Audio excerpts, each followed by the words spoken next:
तो पिछले एपिसोड में हमने देखा कि प्रिंस हानफी कई सालों बाद अपने हान स्टेट वापस आ गया था, जहां चारों तरफ करप्शन और जुल्म फैला हुआ था। हान स्टेट को सरहदों के बाहर से तो हमेशा ही खतरा लगा रहा, पर इस करप्शन और नाइंसाफी की वजह से वो अंदर से भी टूटता जा रहा था। और यहाँ दूसरी तरफ हानफी का छोटा भाई लाइसी किन एम्पायर पहुंच गया था। अब आगे तो नेक्स्ट एपिसोड शुरू होता है और हम देखते हैं कि तेज बारिश में एक सिपाहियों का काफिला कहीं जा रहा होता है। दरअसल ये दो लोग हान किंग के छोटे भाई हैं, जो कि हान स्टेट का सोना कहीं सेफ जगह ले जा रहे थे। तभी हम देखते हैं कि एक गोस्ट वॉरियर इस काफिले के सामने आकर इनका रास्ता रोक देता है और देखते ही देखते इनको चारों तरफ से गोस्ट आर्मी घेर लेती है। सारे सोल्जर्स गोस्ट वॉरियर्स को देखकर बहुत ज्यादा डर जाते हैं, क्योंकि इनका कोई भी हमला उन गोस्ट वॉरियर्स पर काम नहीं कर रहा था। इसके बाद एक गोस्ट वॉरियर गुस्से से कोई स्पेल परफॉर्म करता है, जिसके बाद इन लोगों की नजरों के सामने सारा गोल्ड गायब होने लग गया था। सारा गोल्ड हवा में ही गायब हो गया, जिसे देखकर सोल्जर्स काफी ज्यादा डर जाते हैं, क्योंकि किसी को समझ नहीं आ रहा था कि आखिर ये सब हो क्या रहा है। सारा सोना गायब करने के बाद वो गोस्ट आर्मी भी वहां से चली जाती है। इसके बाद नेक्स्ट सीन में हम हानफी को देखते हैं, जो कि किसी ऑक्शन रूम में आया हुआ था। ये ऑक्शन रूम काफी ज्यादा दिलचस्प था, क्योंकि आप यहाँ अपनी कोई भी कीमती चीज यहाँ किसी के साथ भी एक्सचेंज कर सकते हैं। इस ऑक्शन रूम का मकसद था कुछ नए दोस्त बनाना। यहाँ और भी कई खास लोग आए हुए थे। येन डेन, जो कि येन किंगडम का प्रिंस है, और यूवी का पापा भी। इसके साथ साथ जिंग के भी यहाँ आया हुआ था। इसके बाद ऑक्शन रूम का होस्ट सब लोगों का इंट्रोडक्शन करवाता है और इन सब के कीमती एसेट्स दिखाते हैं, जो कि ये लोग अपने साथ लाए थे। बारी बारी सबके एसेट्स दिखाने के बाद वो आदमी एक मिस्टीरियस सा बॉक्स दिखाता है, जिसको देखने के बाद पर्दे के पीछे से एक लड़की बोलती है कि इस बॉक्स में एक बहुत ज्यादा कीमती चीज है, जो किसी के लिए तो बहुत ज्यादा फायदेनाक है और शायद किसी के लिए वो बहुत ज्यादा बेकार होगी। लेकिन मेरा एक रूल है कि इस बॉक्स को एक्सचेंज करने से पहले ओपन नहीं किया जाएगा। जब तुम में से कोई भी बंदा मेरे साथ एक्सचेंज कर ले, उसके बाद वो बंदा इसे ओपन कर सकता है। उसकी ये बात सुनकर वहाँ बैठा एक आदमी कहता है, तुम हमें बेवकूफ बना रही हो, क्योंकि हम जानते हैं इस बॉक्स में कोई कीमती चीज नहीं। लेकिन हमारा हानफी थोड़ा एक्साइटेड हो गया था ये जानने के लिए कि उस बॉक्स में आखिर ऐसा क्या है। तो नेक्स्ट सीन में हम देखते हैं कि हानफी वो बॉक्स एक्सचेंज करके अपने साथ ले आया था। हानफी उस बॉक्स को खोलने के लिए काफी ज्यादा एक्साइटेड हो रहा था, पर वो बॉक्स एक पैटर्न के साथ लॉक था। हानफी उस बॉक्स को खोलने के लिए काफी ज्यादा पैटर्न्स का इस्तेमाल करता है और कई बार नाकामी के बाद आखिरकार वो उसे खोलने में कामयाब हो गया। बॉक्स के ओपन होते ही हानफी की आंखें खुली की खुली ही रह जाती है, क्योंकि उस बॉक्स में कोई ज्यादा ही कीमती चीज थी। नेक्स्ट सीन में हम देखते हैं कि मिनिस्टर का सर्वेंट रूम ओपन करता है और रूम को ओपन करते ही हम देखते हैं कि मिनिस्टर ने खुदकुशी कर ली थी, जिसे देखकर उस सर्वेंट की चीखें निकल जाती है। ये खबर हान किंग को मिलने के बाद वो बहुत ज्यादा हैरान हो जाते हैं। हान किंग कहता है, मुझे समझ नहीं आ रहा कि आखिर ये सब हो क्या रहा है। हमारे कई मिनिस्टर अजीब तरीके से मारे जा रहे हैं। दोस्तों, यहाँ आप लोगों को भी समझ नहीं आ रहा होगा कि आखिर ये सब हो क्या रहा है, तो फिक्र करने की कोई बात नहीं। ये कहानी काफी ज्यादा डीप है, इसलिए आगे आगे खुद ही आप लोगों को सब कुछ समझ आने शुरू हो जाएगा। हान किंगडम का जनरल और प्राइम मिनिस्टर भी वहाँ मौजूद थे। तो जनरल कहता है, मैं किसी को जानता हूँ जो कि इस अजीब सी मिस्ट्रीज को सॉल्व कर सकता है। तो हान किंग बेचैनी के साथ पूछता है, आखिर कौन है वो, जिस पर जनरल प्राइम मिनिस्टर का नाम ले देते हैं। प्राइम मिनिस्टर ये सुनकर काफी ज्यादा गुस्सा हो जाता है, पर अब वो किंग को मना नहीं कर सकता था, तो इसलिए वो हाँ कर देता है। किंग कहता है, ठीक है, मैं तुम्हें 10 दिन देता हूँ इस केस को सॉल्व करने के लिए, पर तुम्हें पता है अगर तुम इस केस को सॉल्व ना कर पाए तो इसका अंजाम क्या होगा। प्राइम मिनिस्टर अंजाम से काफी ज्यादा डर रहा था, पर इसके बावजूद भी वो हाँ कर देता है। इसके बाद नेक्स्ट सीन में हम देखते हैं कि प्राइम मिनिस्टर अपने ग्रैंडसन को ये सारी बातें बता रहा था और हमें पता चलता है जिसका नाम जायफेंग है। प्राइम मिनिस्टर उसको सारी कहानी सुना देता है और बताता है कि किस तरह सारा गोल्ड गायब हो गया, लेकिन हमारे पास सिर्फ 2 ही सस्पेक्ट्स हैं, लॉर्ड पिंग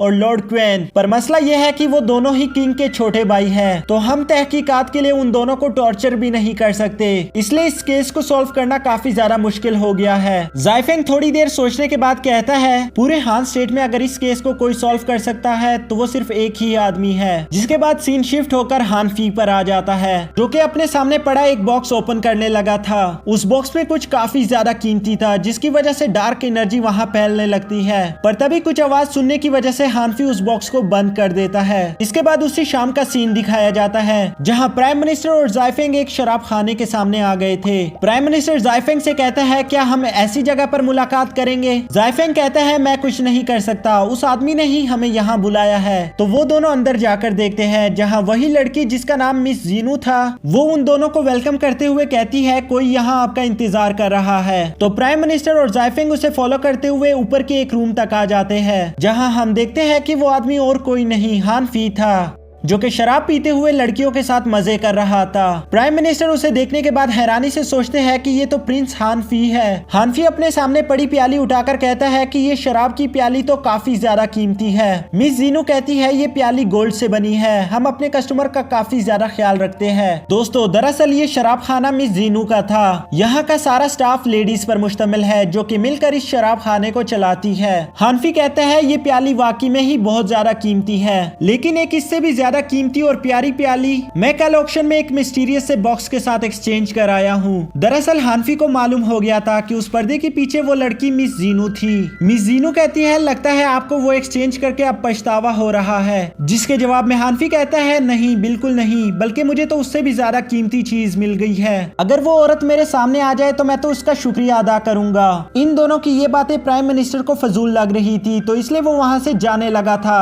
पर हानफी उन्हें पीछे से आवाज लगाकर कहता है प्राइम मिनिस्टर मैं जानता हूँ कि मेरा फर्स्ट इंप्रेशन आपको अच्छा नहीं लगा और शायद मेरी बातें भी आपको फजूल लग रही हो। अगर आप यहाँ से जाना चाहते हो तो मैं आपको रोकूंगा नहीं, लेकिन मुझे यकीन है कि मुझसे बात करने के बाद आप यहाँ से जा नहीं पाओगे। प्राइम मिनिस्टर पूछता है कि तुम इतने कॉन्फिडेंस से कैसे कह सकते हो। तो हानफी मुस्कुराकर कहता है कि आपका बेल्ट अपसाइड डाउन है और आप रॉयल शूज में यहाँ आए हैं, जिसका मतलब आपके पास इतना टाइम नहीं था कि आप सिर्फ जूते और बेल्ट ही सही कर सके। आपको जरूर कोई प्रॉब्लम बहुत ज्यादा परेशान कर रही है, जिसका सोल्यूशन ढूंढने आप यहाँ तक चले आए। आप मेरे पास आए हो तो जरूर आपके पास और कोई रास्ता नहीं बचा होगा। हानफी की ये सारी बातें सुनकर प्राइम मिनिस्टर सोचता है कि मैं हानफी के बारे में इतना तो जानता था कि वो एक प्लेबॉय और शराबी है, पर मुझे अंदाजा नहीं था कि एक ही नजर में वो इतनी सारी बातें जान सकता है। इसलिए प्राइम मिनिस्टर कहता है मैं यहाँ रुकूंगा, पर अगर तुम अपनी नॉनसेंस वाली बातें बंद कर दो। जिस पर हानफी हंसकर उन्हें अपने बर्ताव के लिए सॉरी करता है। अब हम देखते हैं कि नेक्स्ट सीन में वो दोनों बैठकर बातें कर रहे थे। हानफी अपने सामने पड़े 5 कप्स में शराब भरना शुरू करता है, जिसे देखकर जायफेंग हैरानी के साथ पूछता है कि हम लोग तो 3 हैं, फिर आप 5 कप्स में शराब क्यों भर रहे हो। तो हानफी बताना शुरू करता है कि हान स्टेट के 5 मिनिस्टर्स हैं, इनमें से 3 कप में आपने शराब भरी, यानी उन 5 में से 3 मिनिस्टर्स को आपने रिकमेंड किया, जो सारे के सारे आपके राइट हैंड्स की तरह थे, पर अब वो सारे एक एक करके मारे जा रहे हैं। कोई है जो कि आपको अपने रास्ते से हटाना चाहता है। हानफी कहता है ये जग आप हो, और वो जग को गिराकर तोड़ देता है। ये देखकर प्राइम मिनिस्टर पूछता है तुम कहना क्या चाहते हो। तो हानफी आसान लफ्जों में बताता है कि किसी ने आपके 3 मिनिस्टर्स को रास्ते से हटा दिया और इसके बाद आपकी बारी है। ये बात सुनकर प्राइम मिनिस्टर काफी ज्यादा चौंक जाते हैं। तभी मिस जीनो रूम में इंटर होकर पूछती है कि सब कुछ ठीक तो है ना, आखिर ये शराब का जग टूट कैसे गया। हानफी जग को टूटा हुआ देखकर कहता है मैं तो भूल ही गया था कि ये व्हाइट जेड मेरा सबसे महंगा जग है। अब प्राइम मिनिस्टर हानफी को उसकी मदद करने के लिए कहते हैं। हानफी कहता है मैं आपकी मदद करूंगा, लेकिन मेरे भी कुछ शर्त है। जिसे सुनकर प्राइम मिनिस्टर पूछते हैं कैसी शर्त। हानफी कहता है मैं इस केस को सॉल्व कर दूंगा अगर आप मुझे मिनिस्टर ऑफ क्रिमिनल जस्टिस बना दे।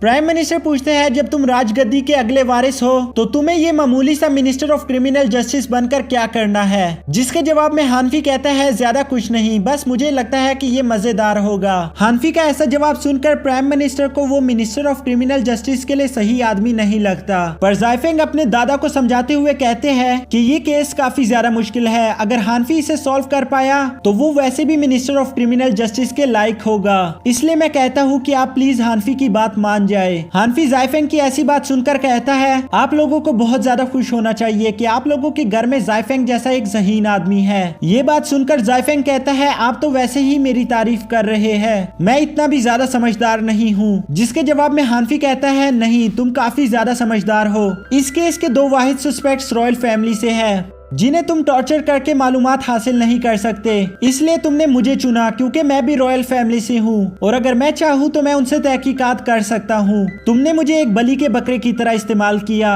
हानफी की ये बात सुनकर जायफेंग उससे माफी मांगता है और कहता है कि मेरा इरादा बिल्कुल भी ये नहीं था। हानफी कहता है कोई बात नहीं, मैं समझ सकता हूँ, मैं तो बस तुम्हारी होशियारी से इम्प्रेस हो गया था। इसके बाद आखिरकार प्राइम मिनिस्टर और हानफी के बीच एक डील हो जाती है कि प्राइम मिनिस्टर हानफी को मिनिस्टर ऑफ क्रिमिनल जस्टिस बना देंगे और हानफी को उनके लिए ये केस सोल्व करना होगा। इसके बाद नेक्स्ट सीन में हम देखते हैं कि हानफी वापस जा रहा था, जहां वो चलते चलते एक रूम के सामने से गुजरता है। उस रूम में हमारा यंग वीजोंग था। एक लम्हे के लिए वीजोंग और हानफी की नजरें एक दूसरे से मिलती है, पर हानफी उस पर ध्यान ना देते हुए वहां से चला जाता है। हानफी शराब खाने से सीधा अपने अंकल के घर आ गया था, जहां उसके दोनों अंकल बैठकर सूप पी रहे थे। हानफी आते ही कहता है कि आप दोनों गोल्ड मिसिंग केस के सस्पेक्ट्स हो और आप यहाँ बैठकर सूप पी रहे हो, वो भी अकेले अकेले, अपने भतीजे तक को बुलाया नहीं। तो हानफी का एक अंकल कहता है ऐसी तो कोई बात नहीं, अगर तुम चाहो तो तुम भी हमारे साथ बैठकर पी सकते हो। वैसे भी ये सूप काफी ज्यादा डिलीशियस है, इसको बनाने के लिए 18 घंटे लगातार काम करना पड़ता है और बनते ही उसी दिन आपको पीना होगा, वरना ये खराब हो जाता है। हानफी कहता है अच्छा ये तो होता रहेगा, लेकिन क्या आप लोग मुझे उस गोल्ड के चोरी के सीन के बारे में बताओगे कि वहाँ क्या हुआ था? तो उसका एक अंकल उठकर उसे सारी स्टोरी बताता है कि वहाँ क्या क्या हुआ था और कैसे वो गोल्ड हवा में ही गायब हो गया। हानफी सारी स्टोरी सुनने के बाद कहता है आखिर ये गोस्ट आर्मी कहाँ से आ गई? तो जाइफेंग बताता है कि आज से कई साल पहले जब किन एम्पायर ने ज़ैंग स्टेट पर हमला किया था, तो तब ज़ैंग स्टेट के 5000 सिपाहियों ने जिंगचेन सिटी के सामने सरेंडर कर दिया था, पर किन एम्पायर ने उन पर कोई रहम नहीं दिखाया और उन 5000 सोल्जर्स को जिंदा जमीन में दफनवा दिया। जिसके बाद ऐसा कहा जाता है कि उन 5000 सोल्जर्स की रूह यहाँ वहाँ भटक रही है। हानफी कहते हैं अच्छा तो तुम लोगों को लगता है कि वो 5000 आर्मी ही अब गोस्ट आर्मी बन चुकी है। इसके बाद हानफी एक रुमाल में से सोना निकाल कर कहता है किस्मत से हमें उस दुर्घटना की जगह पर ये थोड़ा सा गोल्ड मिला, जिसके साथ मैं कुछ एक्सपेरिमेंट्स करना चाहता हूँ। और इसके बाद हानफी उस गोल्ड को आग के नजदीक लेके जा रहा था, जिसे देखकर उसका एक अंकल काफी ज्यादा डर जाता है। हानफी का अंकल उस पर बड़ी तेजी के साथ कूदकर सोने को आग से दूर कर देता है और इसी वजह से वो सोना हानफी के हाथ से छूटकर पानी में गिर जाता है। पानी में गिरते ही वो सोना बड़ी तेजी के साथ डिसॉल्व हो जाता है और उस सोने का एक छोटा सा टुकड़ा हानफी आग में गिराकर देखता है, जिसकी वजह से आग के साथ एक एक्सप्लोजिव रिएक्शन होता है। हानफी इस सारे एक्सपेरिमेंट के बाद कहता है कि ये वाटर डिसॉल्विंग गोल्ड है, जो कि पानी के साथ मिलते ही पिघल जाता है और आग के साथ इसका एक्सप्लोजिव रिएक्शन होता है। पर हैरान करने वाली बात तो ये है कि मेरे अंकल ये पहले से ही जानते थे, इसलिए उन्होंने सोने को आग से दूर करने के लिए कहा। ये बात मानने के लिए वो दोनों साफ साफ इनकार कर देते हैं कि हमें इस बारे में कुछ नहीं पता। हानफी कहता है अच्छा ऐसी बात है, पर मुझे तहकीकात से कुछ और भी मालूम हुआ है कि आज सुबह जब तुम लोगों का काफिला गोल्ड लेकर निकला तो तुम्हारे एक सर्वेंट ने ये सूप बनाना शुरू कर दिया था और जैसा तुमने कहा कि ये सूप बनने में 18 घंटे लेता है और इस सूप को उसी दिन पीना होगा, नहीं तो ये खराब हो जाता है। तो मुझे ये बताओ कि तुम्हारा सर्वेंट पागल है क्या? क्योंकि मिशन के अकॉर्डिंग तुम लोगों को आने में 3 दिन लगने थे, पर इसके बावजूद भी वो आप लोगों के लिए ये सूप बनाने लग गया था, जिसका सीधा सीधा मतलब यही निकलता है कि आप लोग पहले से ही जानते थे कि आज आप लोगों की वापसी काफी जल्दी हो जाएगी, इसलिए आप लोगों ने अपने नौकर से सूप बनाने के लिए कह दिया था। आप लोगों की एक छोटी सी गलती आप लोगों को महंगी पड़ गई। इस तरह से हानफी उन दोनों का झूठ सामने ले आता है और बादशाह को इन दोनों की गिरफ्तारी के लिए नोटिस भिजवा देता है। इसके बाद नेक्स्ट सीन में हानफी वापस उसी शराब खाने आ जाता है। यहाँ मिस जीनो इसे दोबारा से देखकर पूछती है आप यहाँ फिर से? हानफी कहता है मैं यहाँ एक आदमी से मिलने के लिए आया हूँ।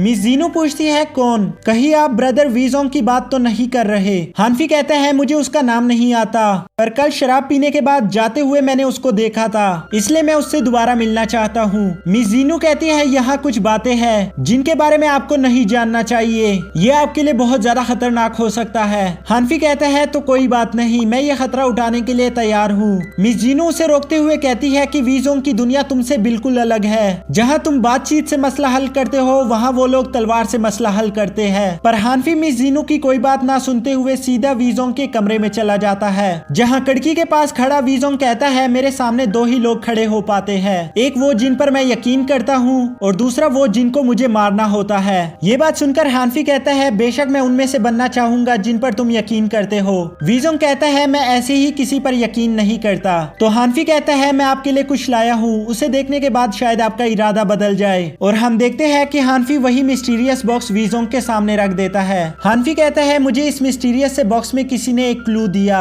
जो कि वाटर डिसॉल्विंग गोल्ड के केस में बहुत ज्यादा काम आया, इसलिए मैं उस बंदे का शुक्रिया अदा करने के लिए यहाँ आ गया हूँ। मैं जानता हूँ कि तुम गोस्ट वैली से हो, जहाँ के मास्टर अपनी जिंदगी में 2 ही डेसिपल्स को ट्रेन करते हैं और जब जब भी उनके डेसिपल इस दुनिया में आए हैं उन्होंने इस दुनिया को हिलाकर रख दिया है। मैं ये भी जानता हूँ कि तुम गोस्ट वैली को छोड़कर यहाँ आ गए और वो दूसरा डेसिपल यानी मास्टर गाइनिक किन एम्पायर चला गया। मैं सिर्फ जानने के लिए बेचैन हूँ कि तुम्हारे हान स्टेट के लिए क्या प्लान्स है। हानफी की ये सारी बातें सुनकर वीजोंग कहता है, मैंने तुम्हारी एक बार मदद कर दी, लेकिन अगर तुम्हें मेरी मदद दोबारा चाहिए तो तुम्हें उसके लिए खुद को साबित करना होगा। दरअसल दोस्तों, मिस जीनू को उस ऑक्शन में वीजोंग ने भेजा था ताकि वो हानफी को ये केस सॉल्व करने के लिए क्लू दे सके। अब इस मदद के बदले हानफी भी वीजोंग के लिए एक गिफ्ट लाया था जो कि गोस्ट वैली के सीक्रेट इन्फॉर्मेशंस थे। वो इन्फॉर्मेशन गोस्ट वैली के स्टूडेंट्स तक पहुंचाने के बाद हानफी वहां से चला जाता है और नेक्स्ट सीन में हम देखते हैं कि हानफी नशे की हालत में घर जा रहा था। तभी उसके सामने कुछ अजीब चीजें होने लगती है। वो अपने सामने गोस्ट आर्मी को आता हुआ देखकर बहुत ज्यादा डर जाता है। जैसा हम जानते हैं कि हानफी को लड़ना नहीं आता, तो क्या कोई उसको बचाने के लिए आएगा या नहीं, ये जानने के लिए हमें नेक्स्ट एपिसोड देखना पड़ेगा। तो बस इसी के साथ आज का एपिसोड खत्म होता है। मिलते हैं हमारी नेक्स्ट वीडियो में। तब तक आप हमारे चैनल को सब्सक्राइब करके बेल आइकन को प्रेस कर दो ताकि न्यू वीडियो की नोटिफिकेशन आपसे मिस ना हो सके।